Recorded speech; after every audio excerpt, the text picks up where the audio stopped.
प्रिय दर्शकों, एक बार फिर डी के मोटिवेशन यूट्यूब चैनल में आप सभी का स्वागत है। प्रिय दर्शकों, एक गाय ने बताया, चाहे जान निकाल कर दे देना, ये तीन लोग कभी अपने नहीं हो सकते। एक न एक दिन ये जरूर धोखा देते हैं। आज की कहानी आपके लिए बहुत अच्छा ज्ञान देने वाली है कि हमें किस पर भरोसा करना चाहिए और किस पर नहीं। संसार में ऐसे कई लोग हैं जिनके दो चेहरे होते हैं। बाहर कुछ और होता है और अंदर कुछ और। बाहर से ये लोग बहुत भोले भाले दिखते हैं, पर अंदर से अत्यंत क्रूर होते हैं। ऐसे लोगों को पहचान पाना बहुत मुश्किल हो जाता है। दोस्तों, ऐसे लोगों की मदद करना व्यर्थ साबित होता है। आज की कहानी में मैं आपको बताऊंगा कि कौन से लोग नियम के स्वभाव के होते हैं। जैसे नियम की जड़ में चाहे जितना दूध डाल दो, उसमें कभी मिठास नहीं आ सकती, वैसे ही दुष्ट लोग कभी अपने स्वभाव को नहीं बदलते। आप उनके साथ अच्छा ही करो, फिर भी वे आपको धोखा जरूर देंगे। तो चलिए जानते हैं ऐसे लोगों के बारे में इस मार्मिक कहानी के माध्यम से। तो प्रिय दर्शकों, चलिए आपका समय बर्बाद ना करते हुए कथा को आरंभ करते हैं। लेकिन आगे बढ़ने से पहले निवेदन है कि इस वीडियो को अंत तक पूरा देखें, और अगर आप हमारे चैनल पर नए हैं तो चैनल को सब्सक्राइब करें, वीडियो को लाइक करें। तो चलिए कथा शुरू करते हैं। दर्शकों, बहुत समय पहले की बात है। एक राज्य में एक राजा हुआ करता था। वह राजा बहुत ही वीर और साहसी योद्धा था। उसकी वीरता की चर्चा दूर दूर तक फैली हुई थी। मित्रों, उस राजा के 4 बेटे थे जो सभी सुंदर और बलवान थे। अपनी शिक्षा और प्रशिक्षण के साथ साथ वे चारों धीरे धीरे जवान होते गए। बल और पराक्रम में वे चारों अपने पिता के समान थे। कई बार उन्होंने अपने पिता के साथ युद्ध लड़ा और हर बार युद्ध में विजयी भी रहे। इसी कारण वे अपने बल पर कुछ हद तक अभिमानित हो गए थे। मित्रों, अक्सर जब किसी को किसी चीज पर अभिमान हो जाता है तो फिर उसका विवेक नष्ट हो जाता है। वह अपने विवेक से नहीं बल्कि अपने अभिमान से सोचता है। कहते हैं कि मनुष्य को इन 6 चीजों से कभी उन्मत्त नहीं होना चाहिए। वांग, विद्या 2, सुअर और वीरता 3, धन 4, कुल 5, बल और 6 अत्यधिक मान और सम्मान। विद्या से उन्मत्त व्यक्ति अपने प्रियजनों की सलाह को नहीं मानता और खुद को गलतियों के रास्ते पर चलने देता है। सुअर और वीरता से उन्मत्त व्यक्ति जल्दी जल्दी युद्ध करने के लिए ललचाता है, जिससे वह अपनी जान गंवा बैठता है। धन से उन्मत्त व्यक्ति अपनी बुराई और अपमान को नहीं समझता। कुल से उन्मत्त व्यक्ति श्रेष्ठ लोगों का अपमान करता है। बल से उन्मत्त व्यक्ति दूसरों को कष्ट पहुंचाता है और मान से उन्मत्त व्यक्ति सबका अपमान करता है। वह राजा अपने चारों राजकुमारों से बहुत प्रेम करता था। यहां तक कि राजा जब भी कोई योजना बनाता था तो वह अपने बेटों से भी राय लिया करता था। कहते हैं, जो लोग अपने घर में छोटे लोगों की राय भी सुनते हैं, उनके घर में कभी आपसी विवाद नहीं होते। कभी कभी छोटे लोग भी बहुत काम की बातें सुझा सकते हैं। धीरे धीरे चारों राजकुमार बड़े हो गए और शिकार पर जाने लगे। एक दिन राजा ने अपने चारों बेटों को बुलाकर उन्हें समझाया, बेटों, अब तुम बड़े हो चुके हो। तुम अपनी इच्छा से कहीं भी जा सकते हो, लेकिन तुम मेरी एक बात हमेशा याद रखना। जब भी शिकार पर जाओ तो हमेशा उत्तर, पश्चिम और पूरब दिशा में ही जाना। भूलकर भी दक्षिण दिशा की ओर मत जाना।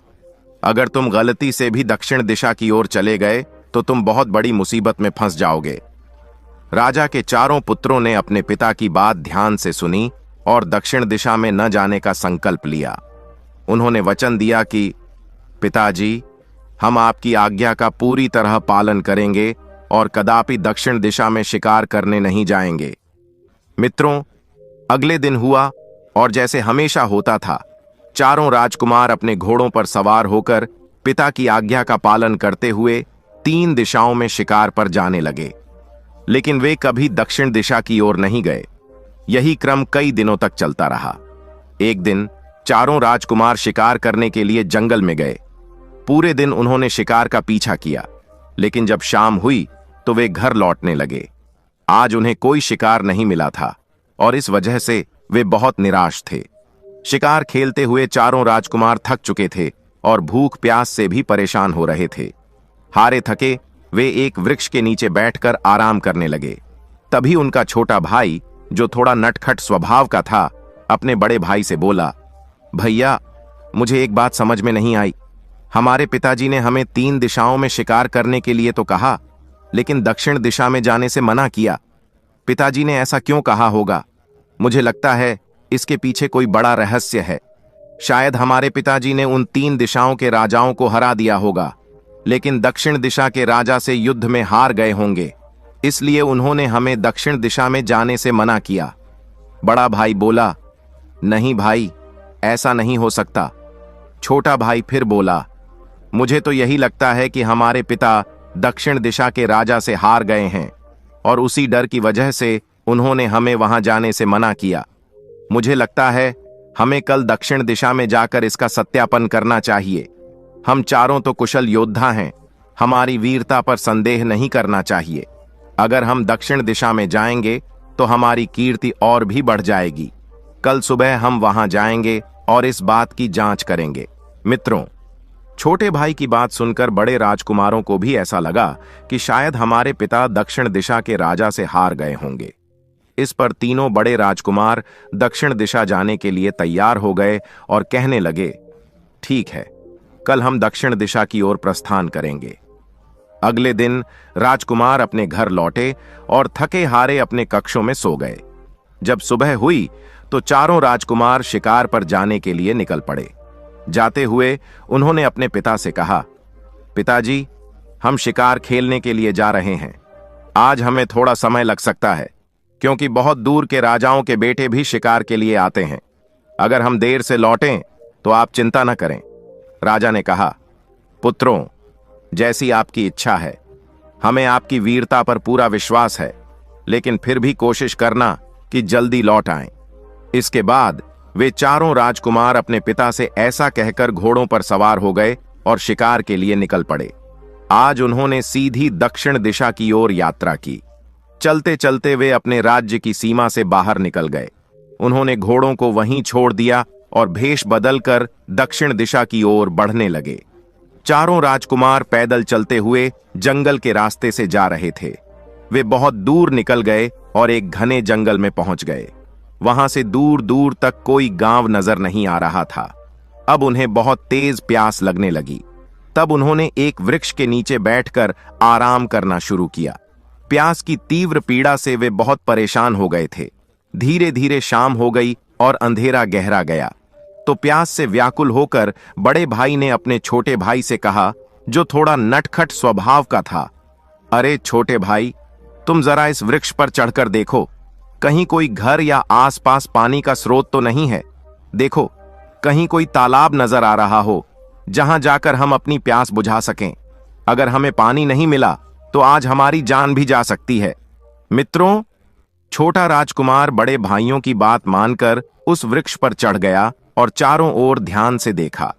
उसने कहीं कोई तालाब नहीं देखा, लेकिन दूर एक कच्चा घर दिखाई दिया जिसमें एक दीपक जल रहा था और उसकी हल्की सी रोशनी भी दिखाई दे रही थी। यह देखकर छोटा भाई खुशी से नाचने लगा और वृक्ष से उतरकर बड़े भाइयों के पास गया।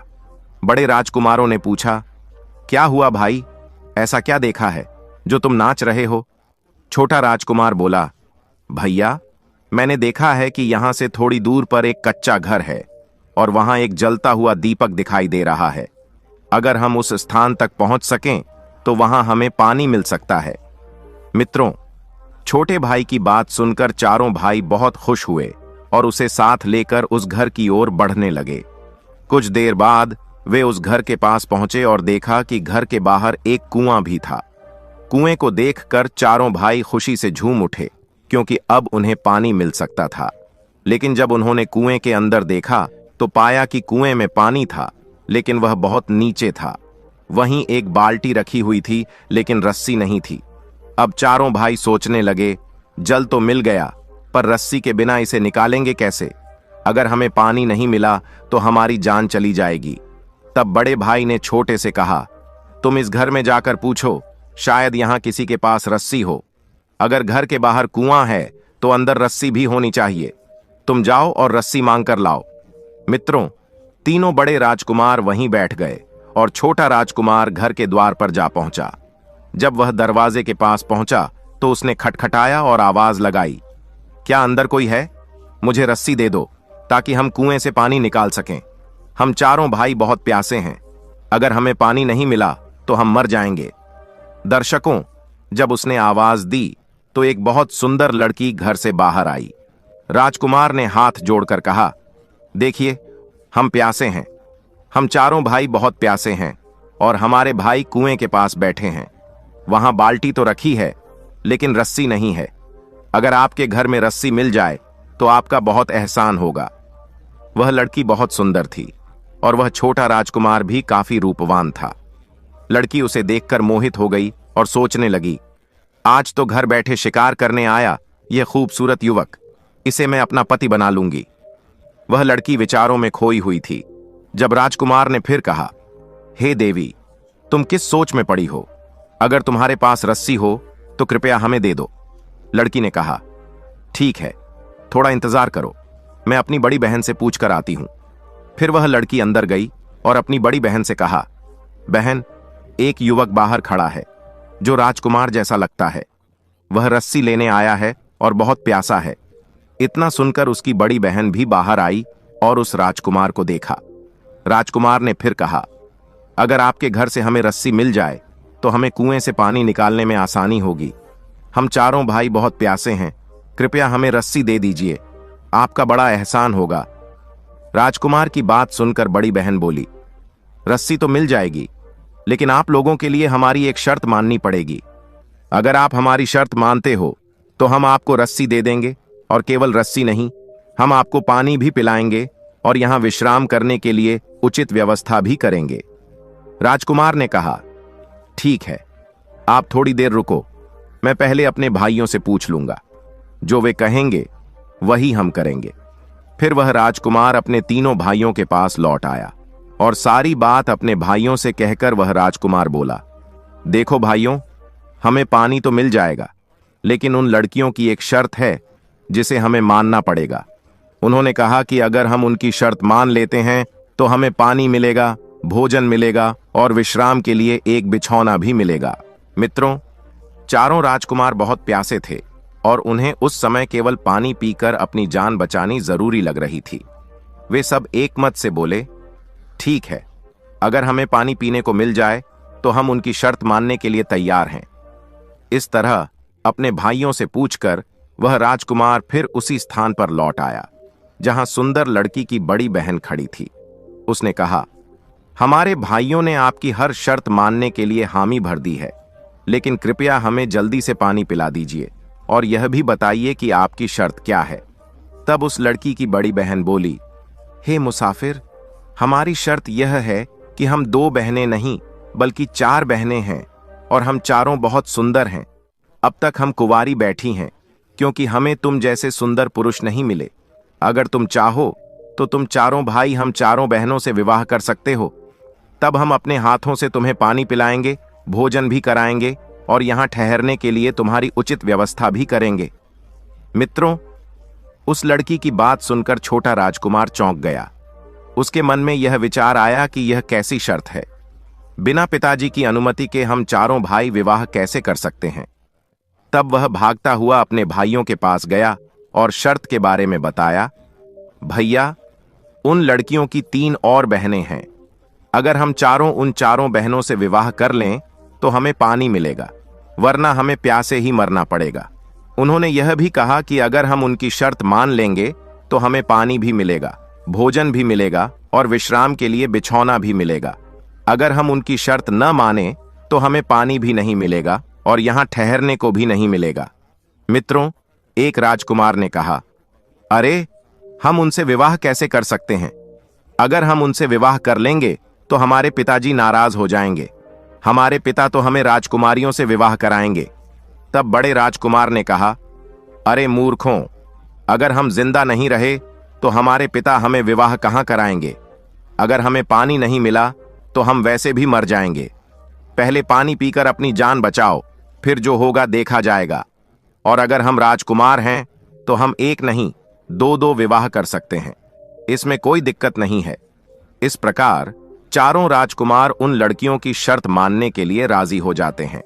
वे चारों लड़कियों से कहते हैं, हमें आपकी शर्त मंजूर है, आप हमें पानी पिला दीजिए। यह सुनकर उन चारों बहनों को बहुत खुशी होती है। वे बड़े प्रेम से उन चारों भाइयों को जल पिलाती हैं। पानी पीने के बाद राजकुमारों को कुछ राहत मिलती है। फिर वे जल्दी जल्दी भोजन बनाकर उन्हें खिलाती हैं और कहते हैं, हे राजकुमारों, मैं मंडप तैयार कर रही हूं, आप विवाह के लिए तैयार हो जाइए। मित्रों, जब चारों राजकुमार पानी पी लेते हैं तो एक राजकुमार मन ही मन सोचता है, हमें जो चाहिए था वह हमें मिल गया। अब अगर हम इनकी बात नहीं मानेंगे तो ये हमारे साथ क्या करेंगे? यह सोचकर उन चारों में से एक राजकुमार कहता है, हे लड़कियों, विवाह करने की बात तो हमने पानी पीने के लिए कही थी, लेकिन अब हम तुमसे विवाह नहीं कर सकते। हम चारों भाई एक ही पिता के बेटे हैं और हम बिना पिता की अनुमति के ऐसा कदम नहीं उठा सकते जो हमारे पिता के दिल को चोट पहुंचाए। मित्रों, जब एक राजकुमार ने इनकार किया तो उन चारों लड़कियों ने गुस्से में अपना भयंकर रूप धारण कर लिया। उनके नाखून लंबे और तीखे हो गए थे और उनके बाल जमीन पर लटक रहे थे। चेहरा भयावह था। यह देखकर चारों राजकुमार डर गए और उन्हें लगा कि जैसे वे चारों उन्हें जीते जी निगल जाएंगी।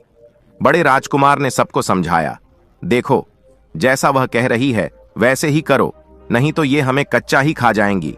हमें तो ये कोई डायन लगती हैं। बड़े राजकुमार ने कहा, अगर जान प्यारी है तो इनसे विवाह करना ही होगा। इस प्रकार चारों राजकुमार डर के मारे उन चारों लड़कियों से कहने लगे, हम तुमसे विवाह करने के लिए तैयार हैं, बस तुम अपना पहले वाला रूप धारण कर लो। यह भयंकर रूप देखकर हमें बहुत डर लग रहा है। दोस्तों, वही हुआ। चारों राजकुमार उन चारों डायनों से विवाह कर लेते हैं। आपको बता दूं कि वे चारों लड़कियां असल में लड़कियां नहीं थीं, बल्कि डायने थीं। अब चारों राजकुमार उन डायनों के साथ रहने लगे। उन चारों डायनों ने एक एक राजकुमार को बांट लिया और उनके साथ खूब मौज मस्ती करने लगीं। वे उनकी अच्छी तरह से सेवा करती थीं, उन्हें स्वादिष्ट भोजन खिलाती थीं। अब तो वे राजकुमार उनके घर में खाकर अच्छे से मोटे और ताजे हो रहे थे। मित्रों, एक दिन तीनों भाइयों ने देखा कि उनका छोटा भाई बहुत कमजोर हो गया है। उसका शरीर सूखकर कांटा सा हो गया है। यह देखकर उन तीनों भाइयों ने छोटे भाई से पूछा, हे भाई, तुम इन डायनों के साथ रहते हो, वे तुम्हें अच्छा खासा भोजन खिलाती हैं, फिर ऐसी क्या बात है कि हम तो मोटे ताजे हो रहे हैं और तुम सूखते जा रहे हो? तुम्हारा रंग क्यों काला हो गया है? क्या कोई परेशानी है? अपने बड़े भाइयों के इस सवाल पर छोटा राजकुमार बोला, भाइयों, मैं इस समय बहुत बड़ी परेशानी में हूं। बड़े भाइयों ने पूछा, क्या परेशानी है? तब छोटा राजकुमार बोला, भाइयों, हमारी जो पत्नी है, जब वह हमें भोजन परोसकर लाती है और जैसे ही हम पहला निवाला मुंह में डालते हैं तो हमारी पत्नी हमारी तरह पीट पीट कर रोने लगती है। इससे हम पूरा भोजन नहीं कर पाते और हमारा पेट खाली रह जाता है। जब हम उससे पूछते हैं कि तुम क्यों रोती हो तो वह कोई न कोई बहाना बना देती है और बात को टाल देती है। हमारी पत्नी सही बात नहीं बताती, इसलिए हम सूखते जा रहे हैं, क्योंकि हमारा पेट ठीक से नहीं भर पा रहा है। ऊपर से हमें घर की बहुत याद आती है। सोचते हैं कि पिताजी हमारी कितनी चिंता कर रहे होंगे। छोटे राजकुमार की बात सुनकर एक बड़े राजकुमार ने कहा, अरे भाई, तुम्हें उससे पूछना चाहिए कि वह क्यों रोती है। रोना तो हमें चाहिए, क्योंकि हम अपने राज्य से इतनी दूर इन डायनों के चक्कर में फंस गए हैं। छोटा राजकुमार बोला, भाइयों, मैं उससे पूछता तो हूं, लेकिन वह सही जवाब नहीं देती। जब मैं पूछता हूं तो वह कहती है कि यह मेरी रोने की आदत है। जब मेरा मन करता है मैं रोने लगती हूं। बड़े भाई ने कहा, भाई, ऐसा नहीं हो सकता। किसी के रोने का कोई ना कोई कारण तो जरूर होता है। जब वह खाना खिलाते समय रोती है तो इसमें कोई खास बात जरूर छुपी होगी। आज तुम उससे जबरदस्ती पूछो, और अगर वह जबरदस्ती पूछने पर भी नहीं बताए तो उससे कह दो कि आज मैं खाना नहीं खाऊंगा। हम जानते हैं कि तुम्हारी पत्नी तुमसे बहुत प्रेम करती है, और जब तुम खाना नहीं खाओगे तो वह जरूर तुम्हें बताएगी कि वह क्यों रोती है। छोटा भाई बोला, अरे भैया, मैं उससे जबरदस्ती कैसे पूछ सकता हूं? मैं उससे यह कैसे कहूं कि मैं खाना नहीं खाऊंगा, क्योंकि मैं उससे बहुत प्रेम करता हूं और वह भी मुझसे बहुत प्रेम करती है। वह मुझसे प्रेम तो बहुत करती है, लेकिन रोने का कारण नहीं बताती। मैं उससे यह कह ही नहीं पाता कि मैं खाना नहीं खाऊंगा। तब बड़ा भाई बोला, अरे पागल, खाना तो बाद में खा लेना, पहले उसे सिर्फ यह धमकी दे देना। अगर वह तुमसे प्रेम करती है तो तुम्हारे इतना कहने पर वह अपने रोने का कारण जरूर बताएगी। दोस्तों, वही हुआ। जब छोटा राजकुमार अपनी पत्नी के पास गया और शाम होते ही उसकी पत्नी भोजन लेकर आई, तो जैसे ही वह छोटा राजकुमार खाने के लिए बैठता है और पहला निवाला मुंह में डालता है, उसकी पत्नी, जो एक डायन थी, रोने लगती है। यह देखकर छोटा राजकुमार अपना भोजन हटा देता है और कहता है, देखो भद्री, मैं तुमसे बहुत प्रेम करता हूं। आज मुझे तुम्हें यह बताना ही पड़ेगा कि तुम क्यों रोती हो। जब भी मैं खाना खाने बैठता हूं, तुम हमारी तरह पीट पीट कर रोने लगती हो। इसका क्या कारण है? क्या तुम्हें कोई परेशानी है? आज मुझे यह रहस्य बताना ही होगा। उस राजकुमार के ऐसा पूछने पर उसकी पत्नी यानी छोटी डायन कहने लगी, नहीं, आप खाना खाइए। आप नहीं जानते, मेरा जब भी मन करता है मैं रोने लगती हूं। राजकुमार ने कहा, तुम्हारा कैसा मन है? जब मैं खाना खाता हूं तभी तुम रोती हो। इसका कोई ना कोई कारण तो होगा। मुझे सच बताओ, क्या कारण है? और नहीं तो मैं खाना नहीं खाऊंगा। आप नहीं जानती मैं तुमसे कितना प्रेम करता हूं। राजकुमार के ये शब्द सुनकर उसकी पत्नी कहने लगी, नहीं नहीं, आप खाना खाइए। लेकिन राजकुमार ने कहा, नहीं, जब तक तुम अपने इस रहस्य के बारे में नहीं बताओगी तब तक मैं खाना नहीं खाऊंगा। अंत में वह बेबस हो जाती है और कहती है, ठीक है, आप खाना खाइए, मैं आपको मेरे रोने का कारण जरूर बताऊंगी। अब वह बड़े प्यार से छोटे राजकुमार को भोजन कराती है और फिर कहती है, देखिए स्वामी, अब हमारे रोने का कारण सुनिए। मैं आपसे दिलों जान से प्रेम करती हूं, इसलिए यह भेद बता रही हूं। ध्यान से सुनिए। जिन बहनों ने आपके बड़े भाइयों से विवाह किया है, वे कोई साधारण लड़कियां नहीं हैं। हम चारों बहनें डायन हैं और हमारी एक मां भी है जो हर समय मांस का सेवन करती है। हमारी ये तीनों बहनें जंगल से शिकार लाकर मां को खिलाती हैं। जब तक उन्हें जंगली शिकार मिलता रहेगा तब तक आपकी जिंदगी सुरक्षित रहेगी। लेकिन जिस दिन भी हमारी इन बहनों को मां को खिलाने के लिए मांस नहीं मिलेगा, तो ये डायनें आपके भाइयों को मारकर खा जाएंगी। आपकी जान मुसीबत में पड़ सकती है। लेकिन मैं आपसे बहुत प्रेम करती हूं और मैं अपनी बहनों की तरह आपको नुकसान नहीं पहुंचाऊंगी। फिर भी मैं यह सोचकर रोती रहती हूं कि आप अपने भाइयों से बहुत प्रेम करते हैं और जब मेरी बहनें उन्हें मारकर खा जाएंगी तो आप मुझे भी प्रेम करना छोड़ देंगे। मुझे नहीं पता कि कब हमारी बहनें आपके भाइयों पर मौत बनकर टूट पड़ेंगी। हम डायनों के लिए इंसान की जिंदगी एक खिलौना है। जब तक खेल रहे हैं तब तक खिलाते हैं, लेकिन जब मन में आया तो उसी दिन मारकर खा जाएंगे। मैं यही सोच सोच कर दुखी रहती हूं कि कभी न कभी ये मुसीबत आ सकती है। दोस्तों, यह सुनकर छोटा राजकुमार बहुत भयभीत हो जाता है। उसकी पत्नी कहती है, हे स्वामी, आप घबराइए मत, मैं आपके चारों भाइयों की जान बचा सकती हूं। लेकिन पहले आपको अपने भाइयों से यह पूछ कर आना होगा कि अगर उनकी जान बच जाए तो वे क्या किसी एक जान के बदले किसी और की जान बचा सकते हैं। छोटा राजकुमार कहता है, ठीक है, मैं अभी पूछ कर आता हूं। इधर वे चारों डायनें शिकार की तलाश में बाहर जाती हैं और छोटा राजकुमार अपने भाइयों को इकट्ठा कर बताता है, भाइयों, हम यहां बुरी तरह फंसे हुए हैं। जो आपकी पत्नियां हैं वे साधारण महिलाएं नहीं हैं, वे डायनें हैं। मेरी पत्नी मुझसे बहुत प्रेम करती है, इसलिए उसने यह बात मुझे बताई है कि किसी भी दिन हमारी जान की नौबत आ सकती है। ये डायनें हमें मारकर खा सकती हैं। उनकी एक मां भी है जो हर रोज मांस का सेवन करती है। जिस दिन इन डायनों को मांस नहीं मिलेगा वे हमें मारकर खा जाएंगी।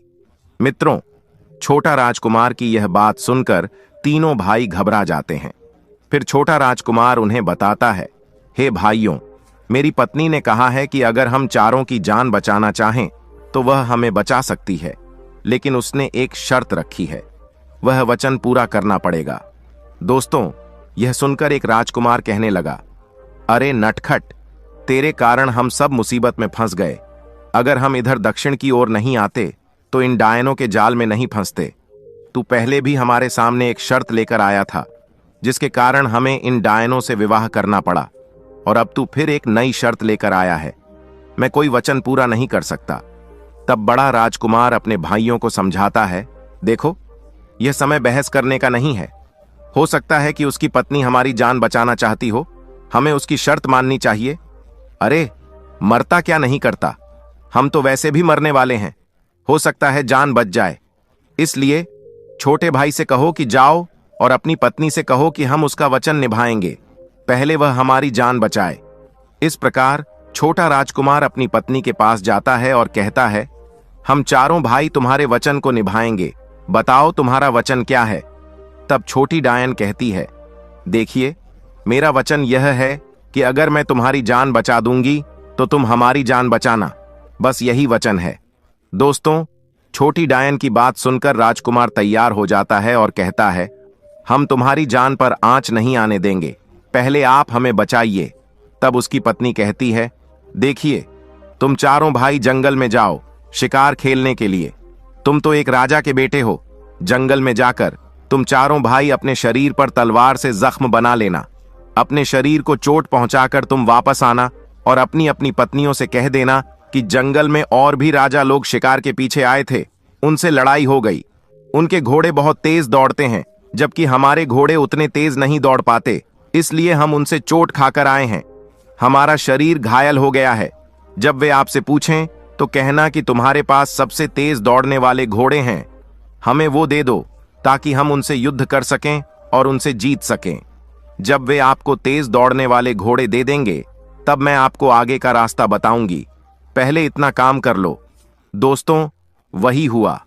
छोटा राजकुमार सारी बात अपने भाइयों से कहता है और उसके बाद वे अपने अपने पतियों से आज्ञा लेकर जंगल में शिकार खेलने जाते हैं।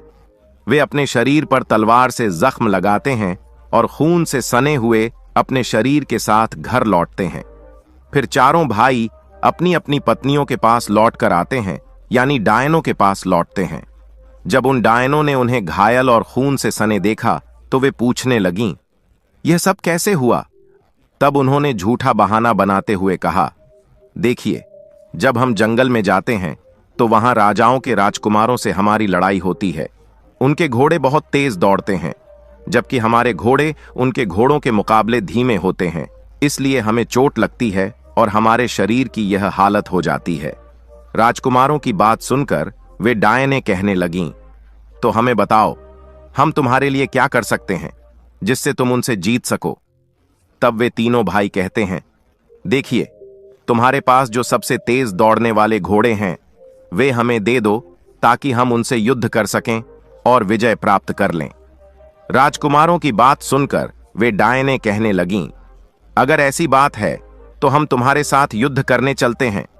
राजकुमारों ने कहा, देखो, तुम एक स्त्री हो और हमारे होते हुए अगर एक स्त्री राजाओं से युद्ध करेगी तो हमारी कितनी बेइज्जती होगी। लोग कहेंगे कि हम कायर हैं जो अपनी स्त्रियों को लेकर युद्ध करने आए हैं। हम नहीं चाहते कि हमारी बदनामी हो। हम एक राजा के बेटे हैं और युद्ध की कला को अच्छी तरह जानते हैं। बस आप इतनी मेहरबानी करें कि आपके अस्तबल में जो तेज दौड़ने वाले घोड़े हैं वो हमें दे दो। राजकुमार की बातें सुनकर वे तीनों डायनें अपनी छोटी बहन से कहती हैं, जाओ, इन्हें हमारे अस्तबल से तेज दौड़ने वाले घोड़े दे दो। अब छोटी डायन उन चारों राजकुमारों को लेकर अस्तबल में आती है और सबसे तेज दौड़ने वाले घोड़े उन्हें दे देती है। फिर वे चारों भाई पूछते हैं, अब आगे का रास्ता बताइए, हमें आगे क्या करना है। तब छोटी डायन कहती है, देखिए, यहां से तुम्हें बहुत दूर जंगल में जाना होगा और जंगल के अंतिम छोर पर एक नदी बहती है। उस नदी को जब तुम पार कर लोगे तब हमारी बहनों की कोई शक्ति तुम पर काम नहीं करेगी, क्योंकि नदी के उस पार हम चारों बहनों की कोई ताकत नहीं चलती है। यदि तुम नदी पार कर सकोगे तो तुम्हारी जान बच जाएगी, लेकिन वचन के मुताबिक अगर वे पूछें कि यह रहस्य तुम्हें किसने बताया तो हमारा नाम मत लेना, हमारी जिंदगी को बचा लेना। दोस्तों, तब चारों राजकुमारों ने वचन दिया कि हम तुम्हारा नाम नहीं लेंगे। मित्रों, इस प्रकार वे चारों भाई तेजगमी घोड़ों पर बैठकर वहां से दौड़ पड़ते हैं और सबसे तेज दौड़ने वाले घोड़ों पर सवार होकर वे जंगल के अंतिम छोर तक पहुंच जाते हैं। इधर शाम हो चुकी थी और जब वे चारों राजकुमार लौटकर नहीं आए तो उन डायनों को चिंता होने लगी कि आखिर वे लौटकर क्यों नहीं आए।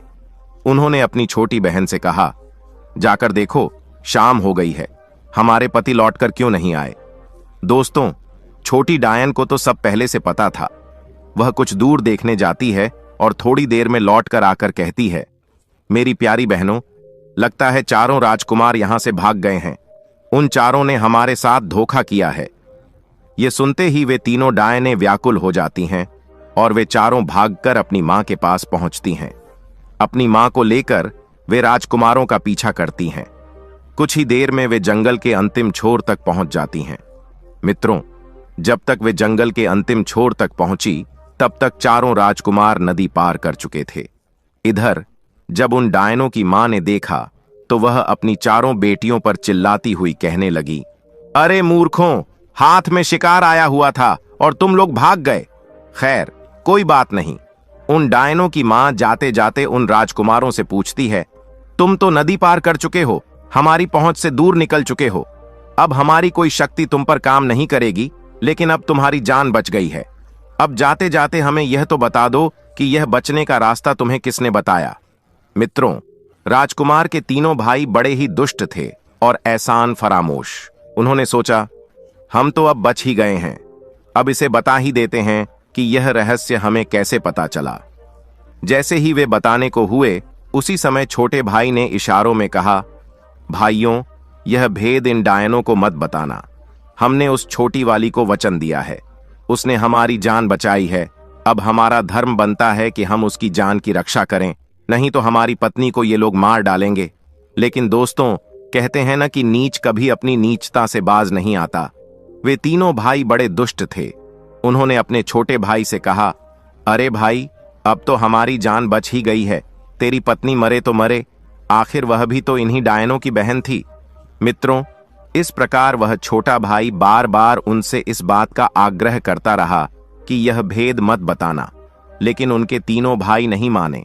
उन्होंने उन डायनों की मां को सारी बात बता दी कि तुम्हारी छोटी बेटी ने हमें वहां से निकलने का रास्ता बताया है। अब उस डायन ने और उसकी तीनों बहनों ने क्रोध में आंखें लाल करते हुए अपनी छोटी बहन पर हमला कर दिया और गुस्से में आकर उसे मार डाला, नोच कर खा गई। उसकी हड्डियों को वहीं पर डाल दिया। यह देखकर वे तीनों भाई बहुत खुश हुए, मगर छोटा भाई, जिसकी वह पत्नी थी, वहीं बैठकर रोने लगा।